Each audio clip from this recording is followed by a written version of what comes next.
We are in our love series, Measure Your Life in Love. That's our theme for February, so all of our resident facilitators will be talking about love of some sort. I can't promise they're going to be as good as me. But they are going to do their best. All right, so as is my custom, we got a question to start. There are 525,600 minutes in a year. Is that true? And you said untrue? The song says it's true. 2 plus 2 equals 5. Is that true? Anyone say true? Anyone say it's untrue? Okay, a couple folks just not voting today. That's all right. Okay. Which one of the squares on the screen is red? All of them. All of them. You sure? Okay, so there are actually 525,945.6 minutes in a year. 2 plus 2 is approximately 5. And you guys got the last one, yes. All of that is red. So you see the different shades of red. Understand that we have to expand our idea of what is true. Sometimes we get pigeonholed in these tiny boxes that it's only this, because that's what my version of red is. Does that make sense? Also, if we want to be precise, no, 525,600 minutes is approximate. But because our planet isn't just perfectly aligned in a perfect circle around the sun and all that, sometimes the year is a little shorter, sometimes it's a little longer. Does that make sense? Okay. So we're going to start with some scripture this morning. This is Luke chapter 6, verses 27 through 36. And it reads, "To you who are listening," anybody listening today? Yes, sir. "I say, love your enemies. Do good to those who hate you. Bless those who curse you. Pray for those who mistreat you. If someone slaps you on one cheek, turn to them the other also. If someone takes your coat, do not withhold your shirt from them. Give to everyone who asks, and if anyone takes what belongs to you, do not demand it back. Do to others as you would have them do to you. If you love those who love you, what credit is that to you? Even sinners love those who love them. And if you do good to those who are good to you, what credit is that to you? Even sinners do that. Or we could say even folks that are asleep do that. But love your enemies." And let's talk about that word love for a minute. That word is agapio. That is translated love from the Greek. And when it's speaking of persons, it means to welcome, to entertain, to be fond of, to love dearly. It also means to take pleasure in the thing, prize it above other things, and be unwilling to abandon or do without it. So when it says love your enemies, we could say be unwilling to abandon or do without your enemies. Moving right along. "But love your enemies, do good to them, and lend to them without expecting to get anything back. Then your reward will be great, and you will be children of the Most High, because He is kind to the ungrateful and wicked. Be merciful, just as your Father is merciful." So if you want to be like the Most High, you gotta love your enemies. And someone tell me what loving your enemies means. Not killing you. She said not killing them. That's a good start. What about haters? Because people like to talk about having haters. What does loving your haters mean? Appreciating the lesson they're giving me. Appreciating the lesson they gave you. Yeah, for sure. Let's back up one slide. Let's see if I can do that. I'm going to help you out. It's on the screen. Just read that last little part, someone. Read it louder. Can't see it. It's too little? Oh, shoot. Yeah, the unwilling There are a part. lot of over 40 people here. We can't see nothing no more. To abandon it and do without it. Be unwilling to abandon and do without it. Woo! I know some of y'all already ready to rock out. But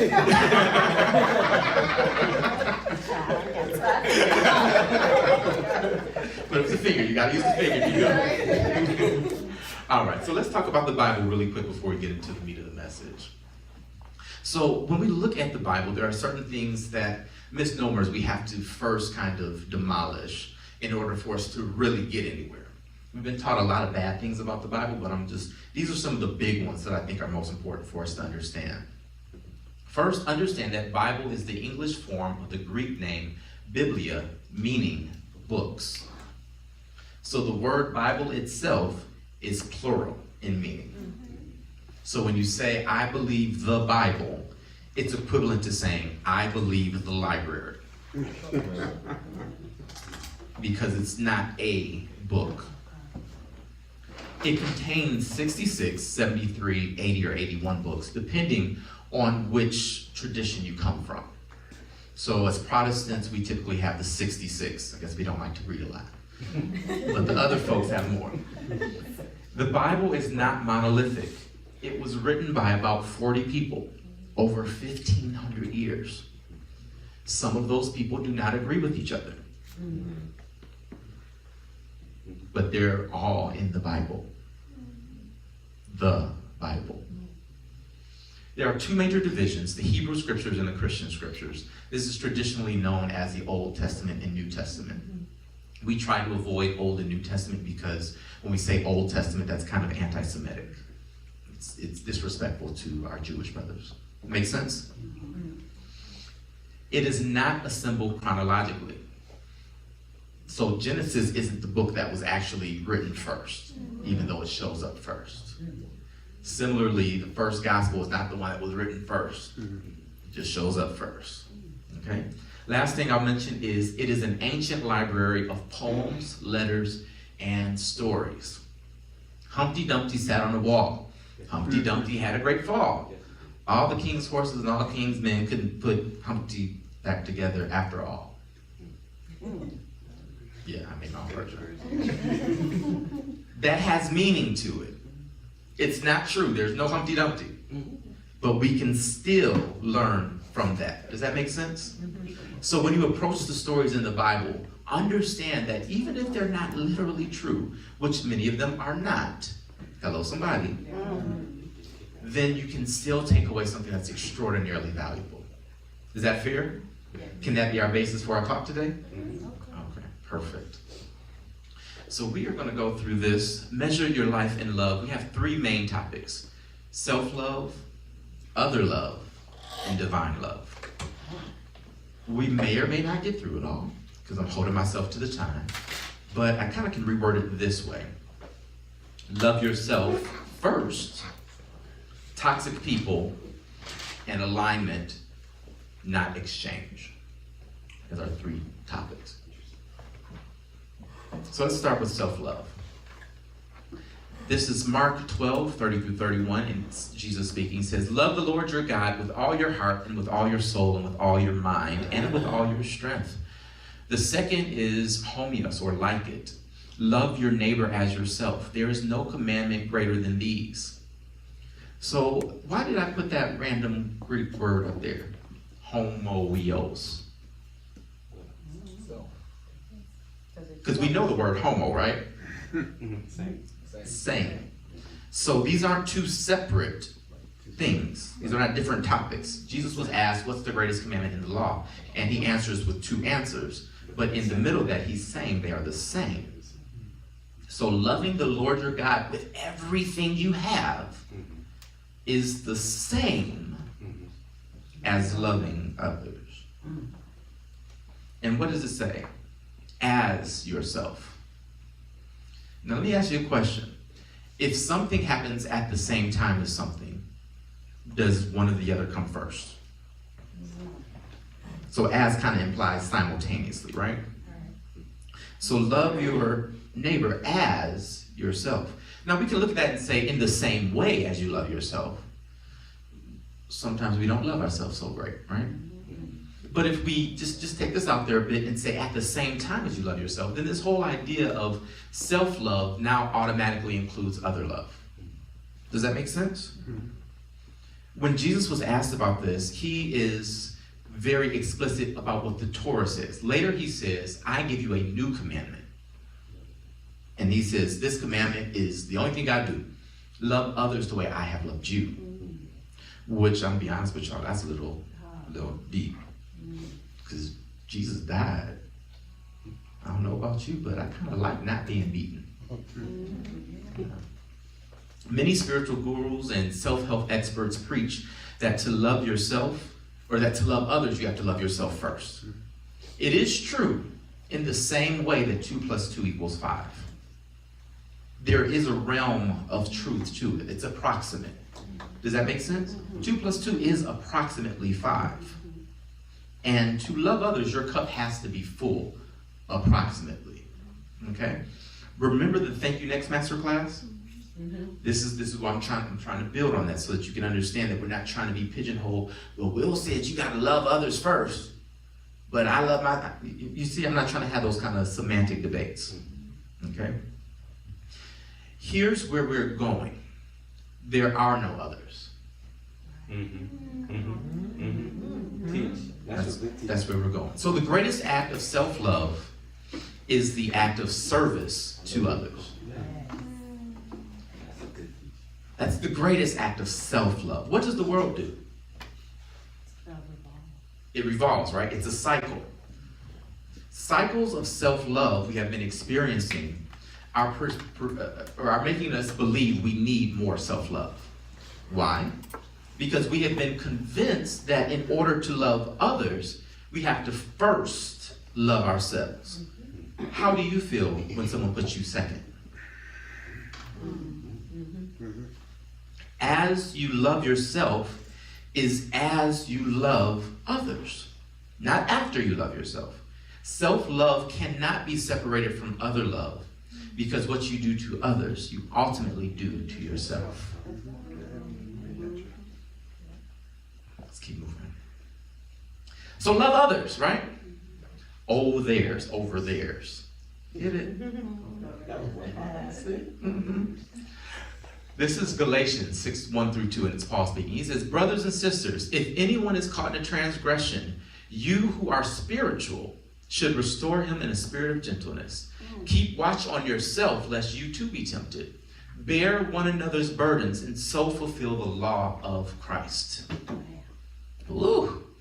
A lot of so-called spiritual people are focused on eliminating toxic people from your life. Ooh. Pop religion and pop spirituality really are not that different. They use different words, but they're coming from the same spirit. Self-help and motivational speakers fit in there too. Y'all know the motivational, you're an eagle, you can fly, all of that kind of stuff. Well, no, you're not an eagle, you are a Homo sapien.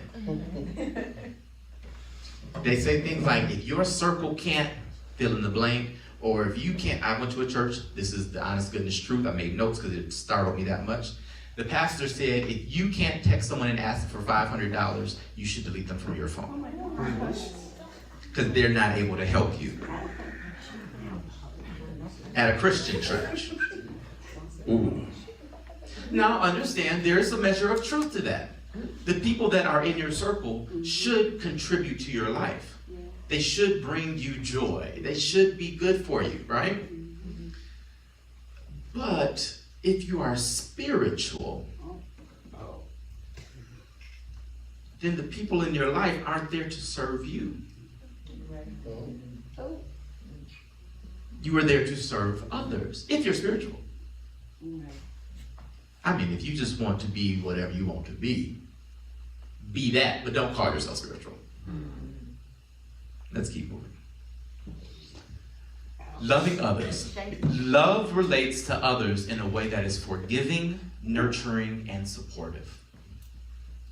So those that are transgressing against you, love responds with forgiveness. Those that are a drain on you, love responds with support. Love nurtures others. If you're spiritual, just saying. I came across this quote and I thought it was pretty good. I don't know the young lady. Feel free to look her up. She has some cool stuff on her website. I see some folks shaking their heads, so y'all know her. But this is a great quote. So she says, try not to confuse attachment with love.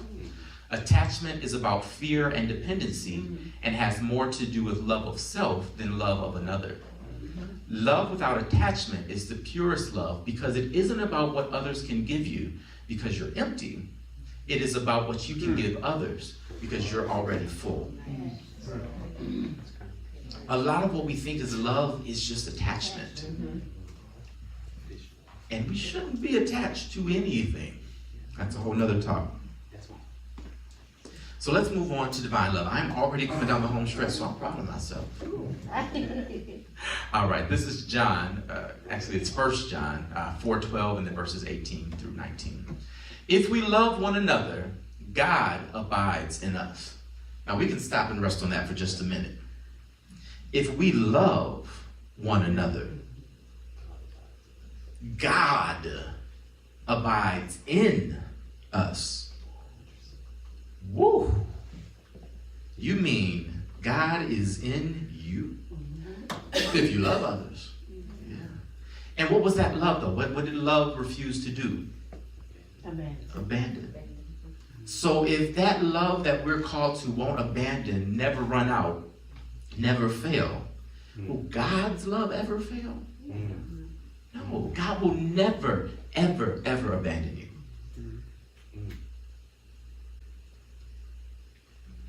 If you love, God is right on the inside. Not out there somewhere. You know, we say, I'm going to look to the hills which cometh my help. That's the scripture. But it ain't right. Because God is inside. Everything you need is already inside of you. You just have to remove the barriers that are preventing it from being exposed. Keep going. There is no fear in love. Turn to your neighbor and tell them, have no fear.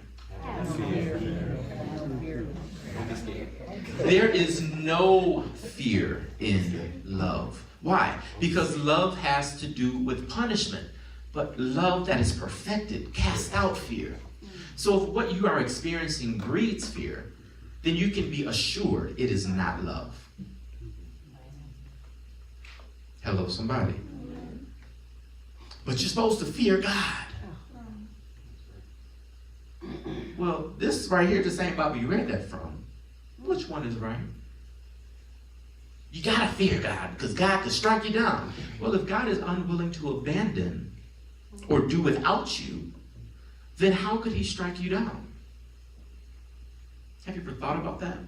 Well, you gotta pay for your sins. Well, love forgives. So if love forgives, is payment necessary? Yeah, I lost members over that before.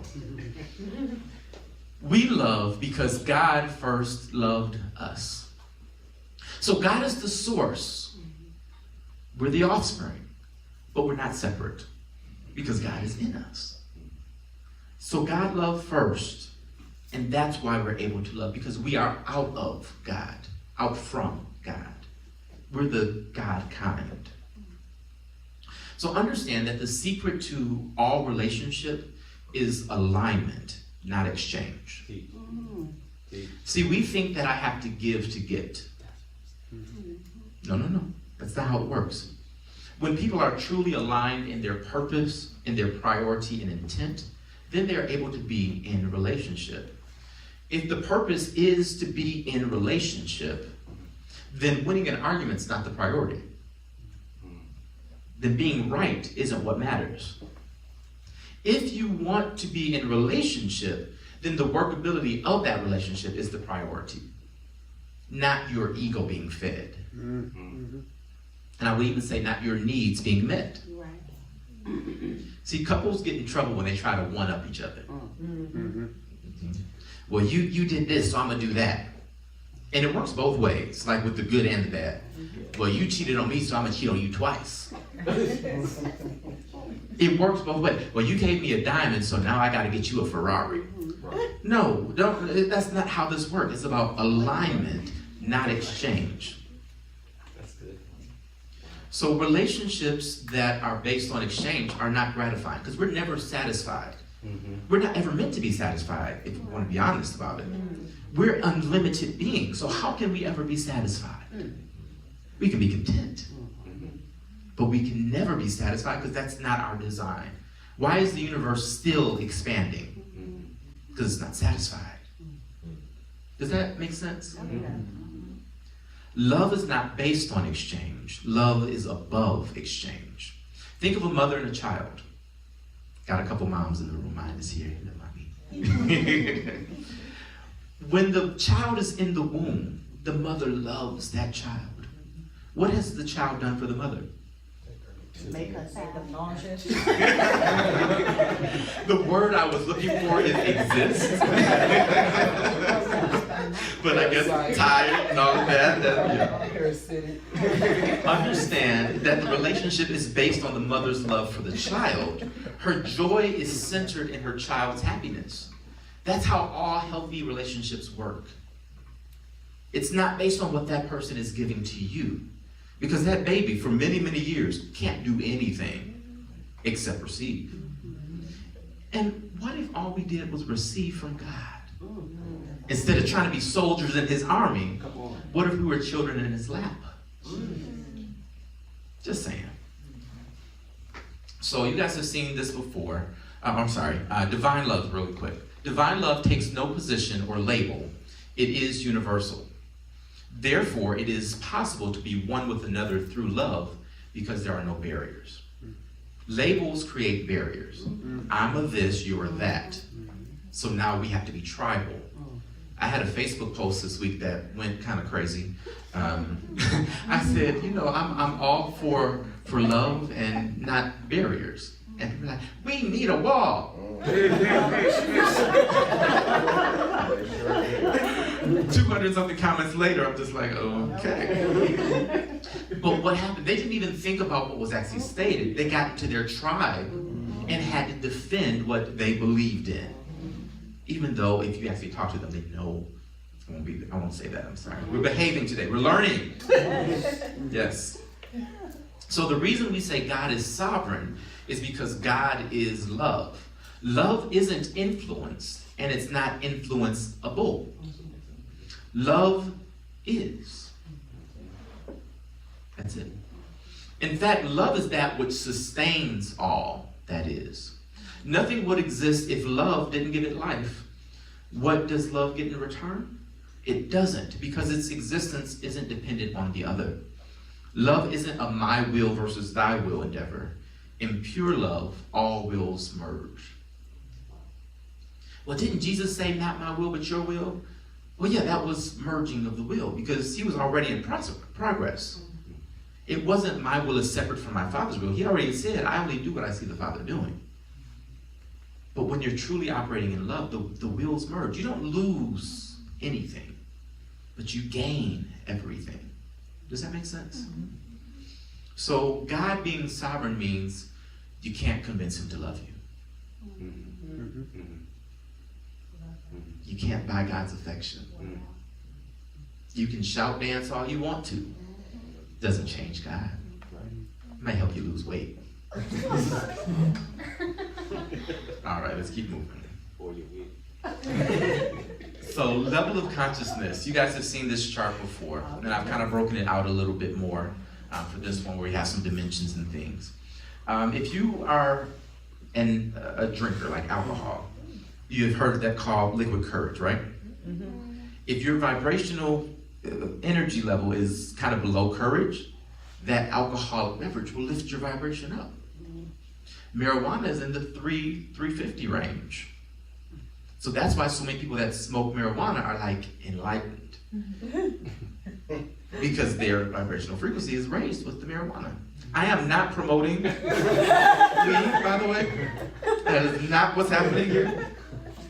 But recognize that if someone is at the level of guilt, and I know you can't see it, we'll say 100 at the level of fear, and they are elevated to the level of courage, which is 200, that's a big jump in their consciousness. That's why alcohol is something people do for karaoke, because they're already fearful. So we hear me saying, let me get my liquid courage so I can publicly be who I am. Same with marijuana. Well, I'm vibrating at about a 200, 210. Let me get some marijuana so I can feel it, like, because that's a 300 or 100 degree jump. And it's not just like 100 points, because this is exponential. Right. So it's 100 to the 10th power. So you see why these things change us? Now here's the deal. Some of you in this room vibrate higher than 300. Some of you are in the 400s with reason. Some of you may have even entered into 500. So what happens if you drink? Oh, reverse effect. Yes. Yeah. What happens if you smoke marijuana?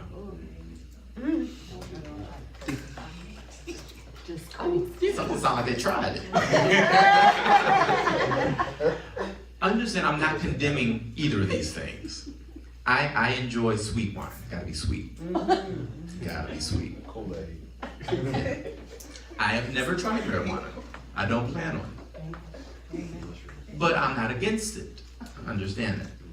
Okay? I'm just letting you know that once your vibrational frequency has reached a certain level, these things no longer benefit you. You can only love at the level of your consciousness.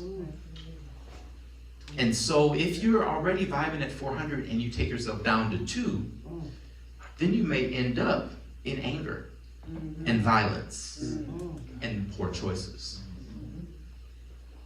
But if you're already there anyway, that's what you're doing on a given day. Does that make sense? So how do you move up to higher consciousness? Simple acts of kindness. It ain't hard. But you have to be aware that there's more. Now, understand that if when you started life, you were down in the fear realm, and you have gotten up to, courage. Bravo, you have changed the world. But understand that if you're already at 400 or 500, and you want to go higher, you can really revolutionize things, evolutionize them. Does this make sense? Okay. So I have a lesson that is worth learning. The more you love, the more you can love. Love is the cup that never empties. There's not a limited supply of this. The more that you love, the more you can love. You don't run out. You didn't use up your love quotient for the day. It's self-perpetuating. The more you do it, the better it gets. And the more that you love, the higher you can vibe. Because understand that as you expand in consciousness, things that used to serve you simply won't. And things you used to do simply won't be what you do anymore. And when you try to put yourself back into those spaces, you won't fit. But you just said love is unwilling to let folks go. That's not what I said. It's unwilling to do without them and to abandon them. But it totally allows them to have their space.